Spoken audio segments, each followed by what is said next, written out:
আসসালামু আলাইকুম ওয়া রাহমাতুল্লাহি ওয়া বারাকাতুহু। আলহামদুলিল্লাহি রাব্বিল আলামিন। ওয়াসসালাতু ওয়াসসালামু আলা সাইয়্যিদিল মুরসালিন ওয়া আলা আলিহি ওয়া সাহবিহি আজমাইন। আম্মা বা'দ। প্রিয় দর্শক শ্রোতা ভাই বোনেরা, মাহে রমাদানের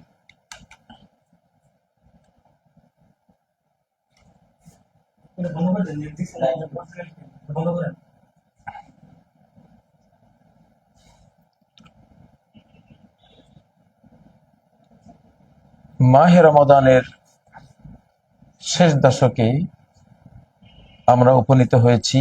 গতকাল থেকে কদরের রাতের অন্বেষায় অবশ্যই আমাদের প্রত্যেককেই রাত্রি জাগরণ যতটুক সম্ভব আমাদের করা উচিত। অন্তত ইমামের সাথে শেষ সালাম ফেরানো পর্যন্ত থাকলে সারা রাত জেগে সালাত পড়ার পুরস্কার আমরা পাবো। সেই ব্যবস্থা আমাদের প্রত্যেকেরই থাকা উচিত, সে আমলটুকু থাকা উচিত। আর বাংলাদেশে যে একটি রাত আমরা জাতীয়ভাবে জাগি, সবাই জাগে, সেটা তো থাকবে ইনশাআল্লাহ। প্রিয় বন্ধুরা, দেশের পরিস্থিতির কারণে কিছু কথা না বললেই নয়।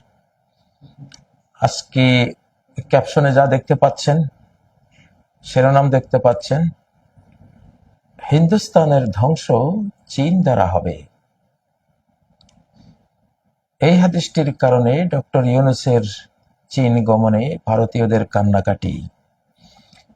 বাংলাদেশে গত কয়েকদিনে বেশ কিছু একটা অস্থিরতা আমরা লক্ষ্য করছি। আমাদের রাজনৈতিক অঙ্গনে নিরাপত্তা বাহিনীকে জড়িয়ে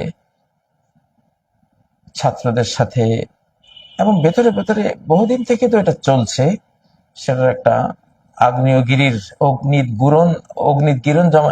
অগ্নি উদ্গীরণ হলো, যেমন আমরা দেখলাম।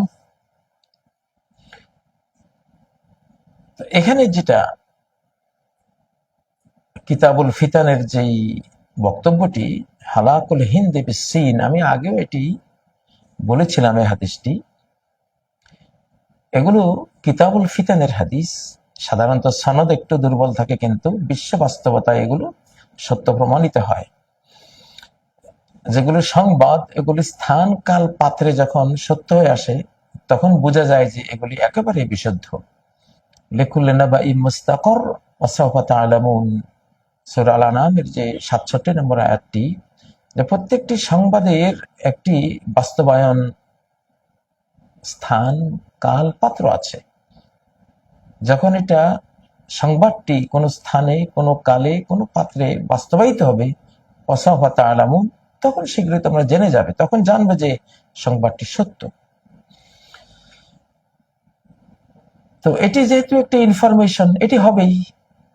হালাকুল হিন্দ বিসসিন, এটা ঘটবেই। এটা রোখাবার সাধ্য কারো নেই, এটা প্রতিহত কেউই করতে পারবে না। এখন আমাদের বাংলাদেশে যারা ইন্ডিয়া প্রেমিক একটা গোষ্ঠী আছেন, মনে রাখতে হবে ইন্ডিয়া প্রেমিক মানেই বাংলাদেশের শত্রু। একেবারে আলাল খাত্তিল মুস্তাকিম, সরল রেখায়, কোনো সন্দেহ নেই। যারা ইন্ডিয়ার বন্ধু, তারা বাংলাদেশের শত্রু, বাংলাদেশের এনিমি, তারা আল্লাহর এনিমি।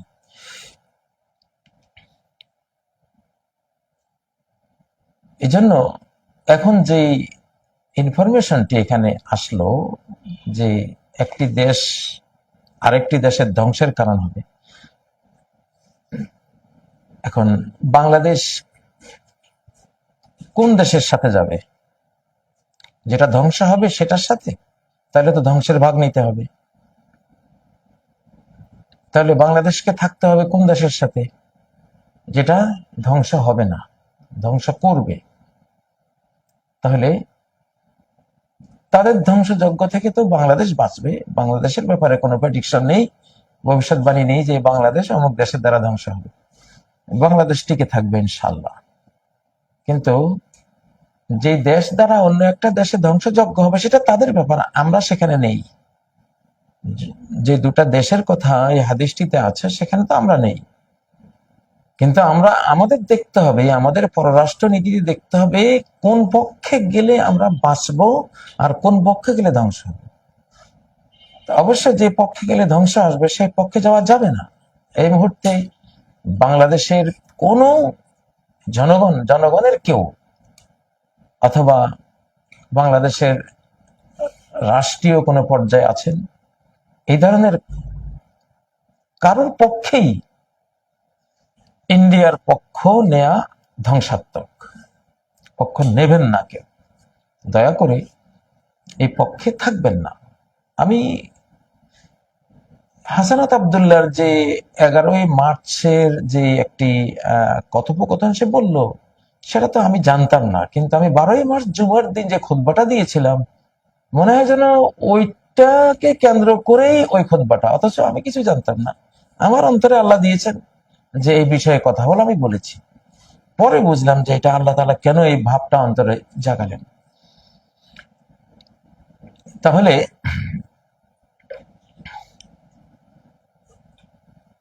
একটু যান্ত্রিক ত্রুটি হচ্ছে, এই জন্য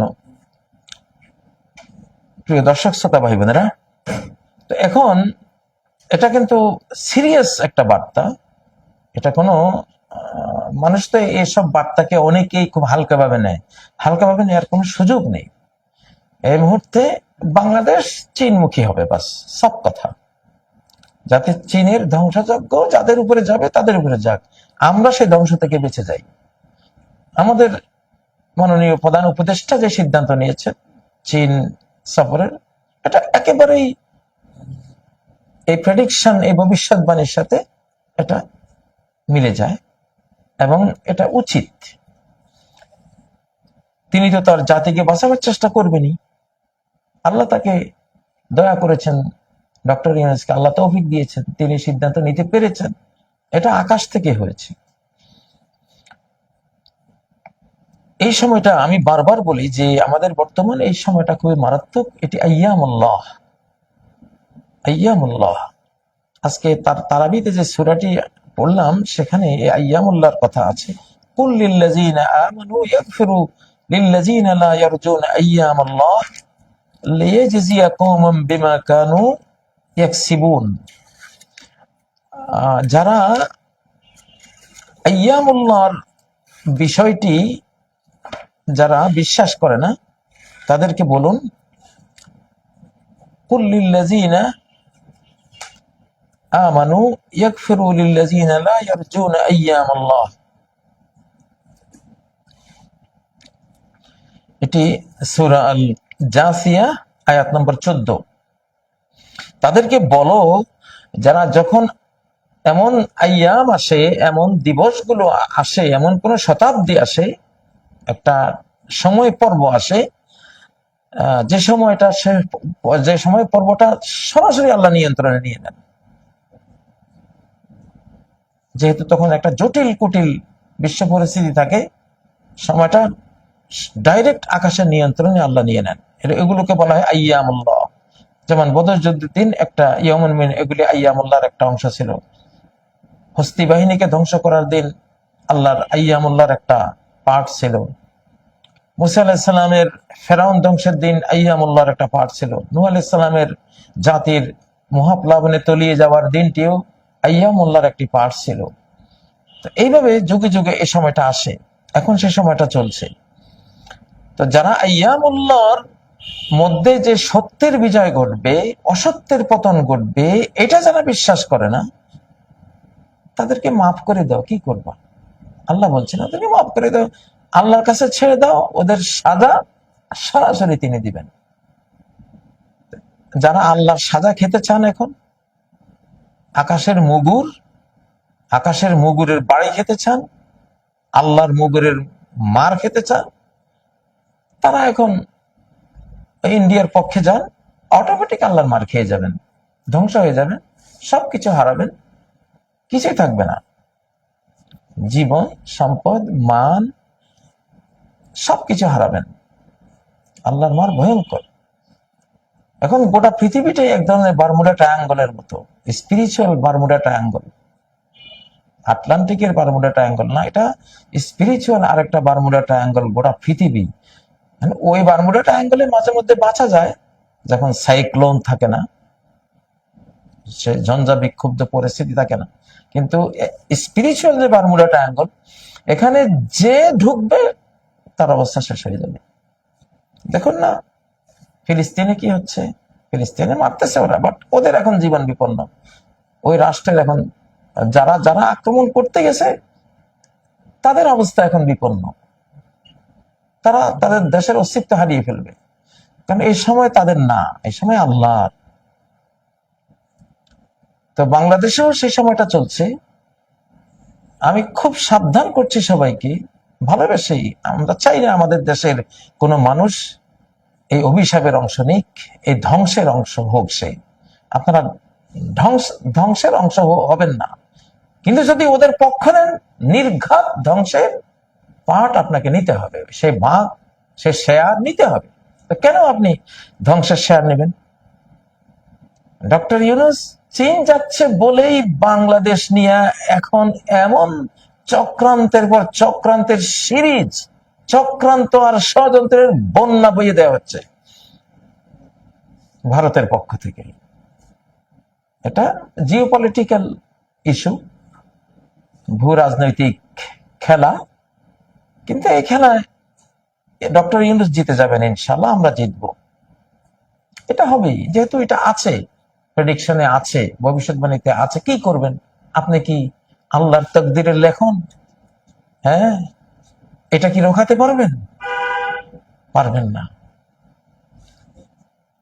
আল্লাহর নিয়তির লেখা আপনি পাল্টাতে পারবেন না, এটা আসবে। সীমান্তে দেখেন না, লাদাখ সীমান্তে কি হয়েছে, অতীতে আরো আরো ওদের সীমান্তে কি হয়েছে, এখনো কি হচ্ছে। এবং আপনারা নজর রাখলে তো বুঝবেন হাদিসটা কতটা সত্য। তো সেজন্য আশা করব কেউ ধ্বংসের পাঠ হবেন না, ধ্বংসপ্রাপ্তদের অংশ হবেন না, তাদের পক্ষ নেবেন না। আপনারা কেন পক্ষ নেন আমরা তো জানি, কেন নেন। দেখুন সূরা নিসার মধ্যে আল্লাহ বলেছেন যে ওদেরকে যখন বলা হয় যে তোমরা কেন এসব বিজাতিদের পক্ষ তোমরা গ্রহণ করো, বিজাতির পক্ষে কেন তোমরা যাও, কেন তোমরা মুনাফিকি করো, কেন ভিতরে ভিতরে তাদের সাথে সখ্যতা বজায় রাখো। হ্যাঁ, এখানে সূরা নিসার 62 নম্বর আয়াত,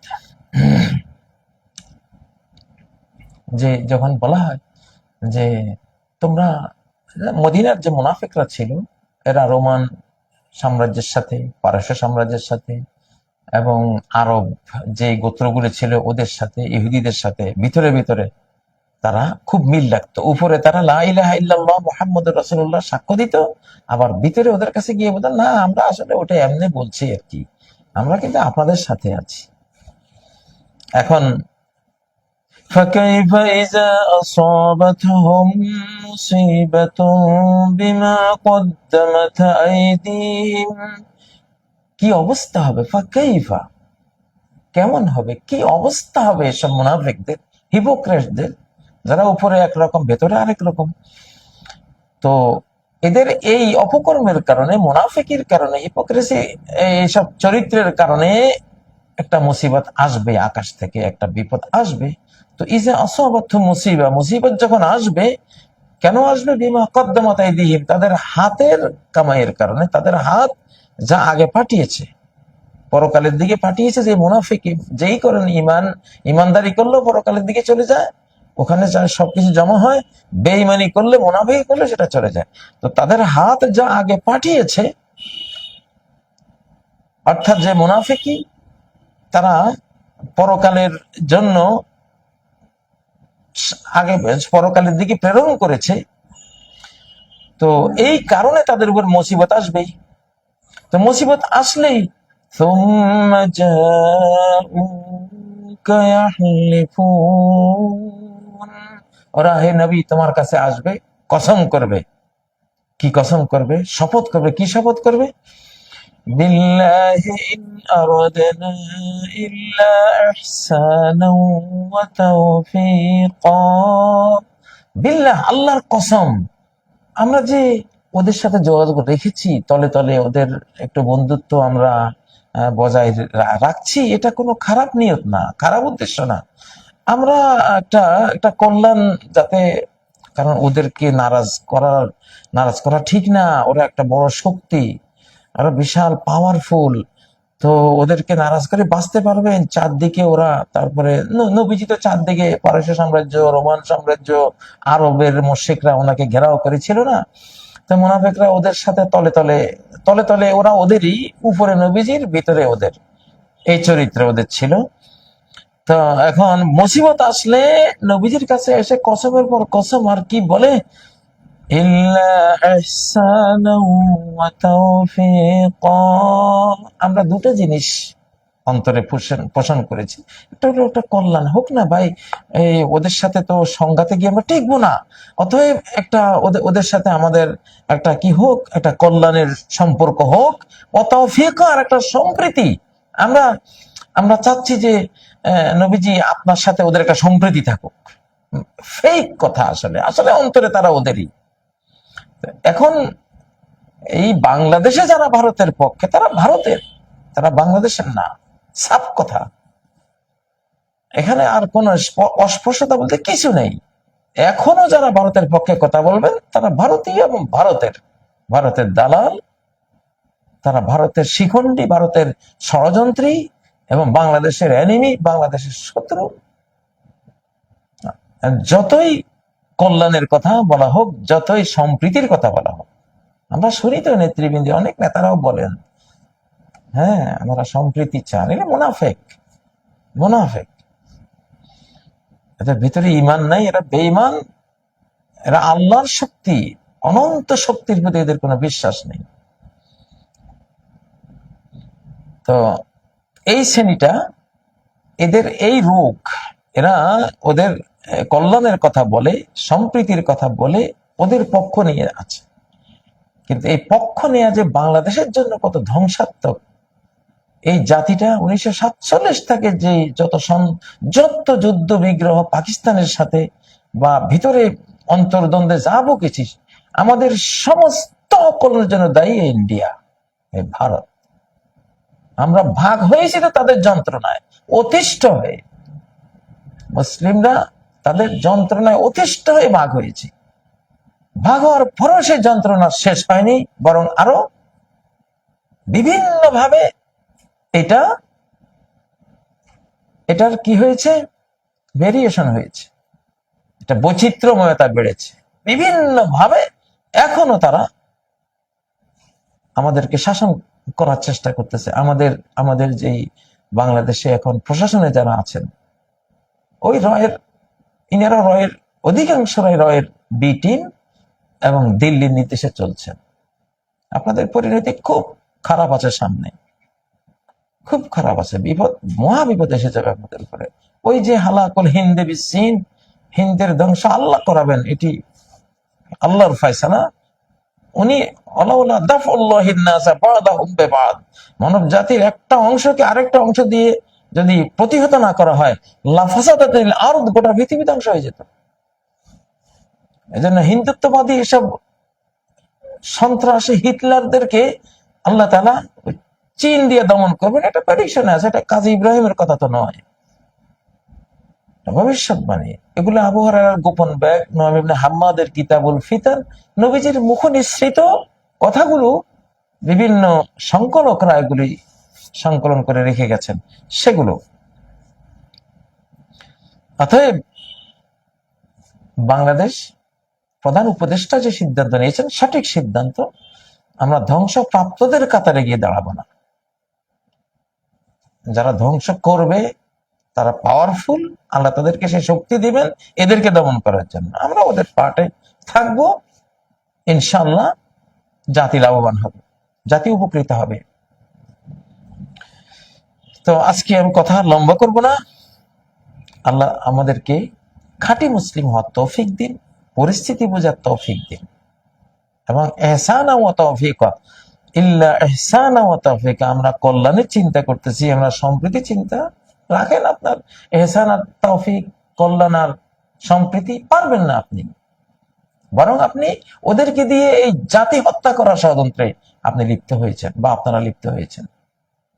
কোটি কোটি মানুষের জান নেয়ার জন্য এখন তারা ষড়যন্ত্র করতেছে। বাংলাদেশের মাটিটা এত ভালো, টিক্কা খান যেমন বলেছিলেন যে আমার জনগণ দরকার নাই, আমার এই মাটি দরকার। ইন্ডিয়াও এই নীতিটাই পালন করতেছে। আপনারা মনে করেন না ইন্ডিয়া আপনাদের বন্ধু, তার এই মাটি দরকার, এখানকার জনগণ দরকার নাই, আর কিছু গাদ্দার বিশ্বাসঘাতক মির্জাফর দরকার। ওর হইল জঘন্য শত্রু, বাংলাদেশের নিকৃষ্টতম শত্রু এই দেশটা। সেই দেশের সাথে আপনাদের যোগাযোগ, আপনারা কথা বলেন, আবার সম্প্রীতি আর আর কল্যাণের কথা বলেন। কোরআন বলছে এগুলো মুনাফিকি। সূরা নিসার 62 নম্বর আয়াত।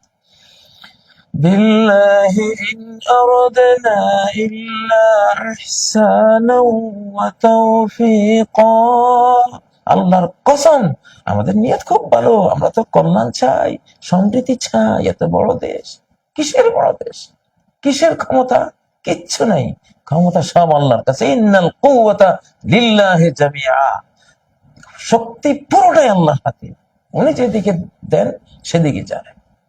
ওনার পাওয়ার এখন চীনের কাছে দিয়েছেন, এশিয়া মহাদেশে, সেদিকে ক্ষমতার ভারসাম্য চলে গেছে, এদের কোনো পাওয়ার নাই। আর আল্লাহ শক্তির সামনে কিসের কার পাওয়ার? এখন ইমানদারদের যুগ, ইমানদারদের শতাব্দী শুরু হয়েছে, কোরআনের শতাব্দী শুরু হয়েছে, মুহাম্মদ সাল্লাল্লাহু আলাইহি সাল্লামের উম্মতের পুনরুত্থানের, শেষ বিশ্বায়নের, ইমাম মাহদীর, হযরত ঈসা আলাইহিস সালামের আকাশ থেকে আসা শতাব্দী শুরু হয়েছে। এদের কোনো হিসাব নেই, হিসাবে ধরি না আমরা এখন আর। আল্লাহর শক্তি আমাদের নজরের সামনে রাখতে হবে সবাইকে। আল্লাহ তৌফিক দিন। কোন ইহসানান ওয়া তাওফীকা, কল্যাণের, ও ভারতের কল্যাণ, বাংলাদেশের কল্যাণ, এই পথে আপনাদের চিন্তা করার দরকার নাই। যদি কল্যাণ আর সম্প্রীতি চান, চীনমুখী হন। চীনের সাথে তুরস্ক, চীন, তুরস্ক, পাকিস্তান, বাংলাদেশ একজোট। আর এখানে আরেকটা হলো যে কোয়াডটা আছে আমেরিকা, অস্ট্রেলিয়া, তাদের এখানে কোনো চিন্তা করার কিছু নেই, কারণ আমাদের প্রেডিকশনে তাদেরকে নিয়ে কোনো নাই, তাদের বিরুদ্ধে কোনো প্রেডিকশনে অংশ নাই। এটা যে ইন্ডিয়া আমাদেরকে দশকের পর দশক আমাদেরকে শোষণ করেছে, খুন করেছে, ধ্বংস করেছে, আমাদের সবকিছু বিপর্যস্ত করেছে, এটা তার সাথে সম্পর্ক, এটা অন্যদের সাথে সম্পর্ক নাই। অতএব অন্যদের এটা গায়ে মাখার দরকার নেই। এই বার্তাগুলো বিশ্ব স্রষ্টার পক্ষ থেকে আপনাদেরকে দিলাম। আশা করি সবাই উপকৃত হবেন। যারা হেদায়েতের পথে চলবেন তারা বেঁচে যাবেন। সুবহানাকাল্লাহুম্মা ওয়া বিহামদিক, আশহাদু আল্লা ইলাহা ইল্লা আনতা, আস্তাগফিরুকা ওয়া আতুবু ইলাইক। আসসালামু আলাইকুম ওয়া রাহমাতুল্লাহি ওয়া বারাকাতুহু।